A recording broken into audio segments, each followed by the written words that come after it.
इंदौर स्वच्छता और नवाचार में अग्रणी है। उसी के तहत इंदौर नगर निगम अब वेस्ट टू बेस्ट के अपने मिशन को लेकर एक नई ऊंचाई पर पहुंच चुका है। इस बार यहां पर नगर निगम ने एक कबाड़ हो चुकी बस को बच्चों के लिए मस्ती की पाठशाला में तब्दील कर दिया।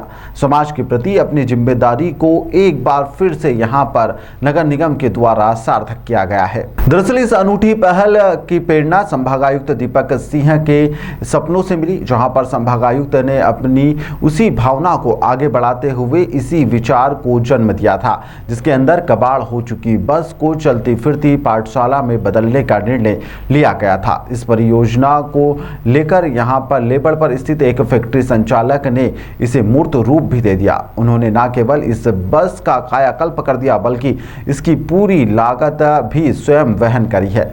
वहीं पर बस उन स्लम में रहने वाले बच्चों के लिए तैयार की गई है जो यहां पर शिक्षा से वंचित रहते हैं, स्कूलों तक नहीं पहुंच पाते। यह बस उन सामाजिक कार्यकर्ता और संगठनों को सौंपी जाएगी जो कि स्लम एरिया में जाकर बच्चों को निःशुल्क शिक्षा और बिना शुल्क के बच्चों को पढ़ाते हैं।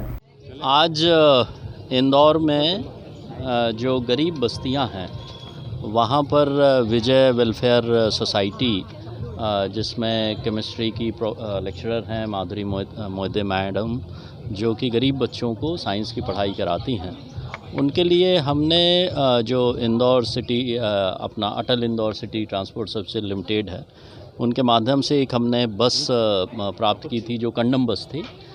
इस बस को हमने धार के एक मिस्टर अजीज हैं, उनके सहायता से इसको एक क्लासरूम में कन्वर्ट किया है और इस बस की स्थापना अब हम स्कीम नंबर 140 में एक ऐसे स्थान पर करेंगे जहां पर ये बच्चे पहुंच सकें और इन बच्चों की पढ़ाई विजय जो एक सोशल वेलफेयर सोसाइटी है उसके माध्यम से ये पढ़ाई का काम इसमें संचालित किया जाएगा। और आज इस बस की शुरुआत हुई है और हम लोग कोशिश करेंगे कि और भी ऐसे शहर में जो ऐसे गरीब बस्तियां हैं या जहां आर्थिक रूप से कमज़ोर वर्ग के लोग रहते हैं, वहां पर इस तरह के क्लासरूम हम स्थापित कर सकें और NGOs के माध्यम से यहां बच्चों के पढ़ाई के लिए एक बेहतर माहौल हम बना सकें। सर, इसमें किस तरह के बच्चे आएंगे जो अंडर प्रिविलेज हैं या जो स्कूल नहीं जा पा रहे हैं?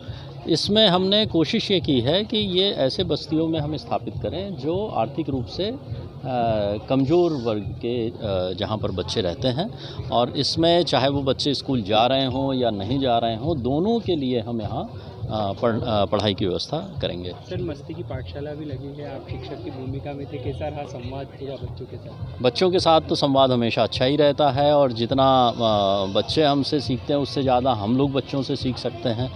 तो नई जनरेशन है, लेकिन महत्वपूर्ण ये है कि अभी जो एक सोशल मीडिया और एक रील की नकली दुनिया का एक जो माहौल बना हुआ है, उसको तोड़ के बच्चों को साइंस एंड टेक्नोलॉजी और पढ़ाई की तरफ ले जाने की ज़रूरत है।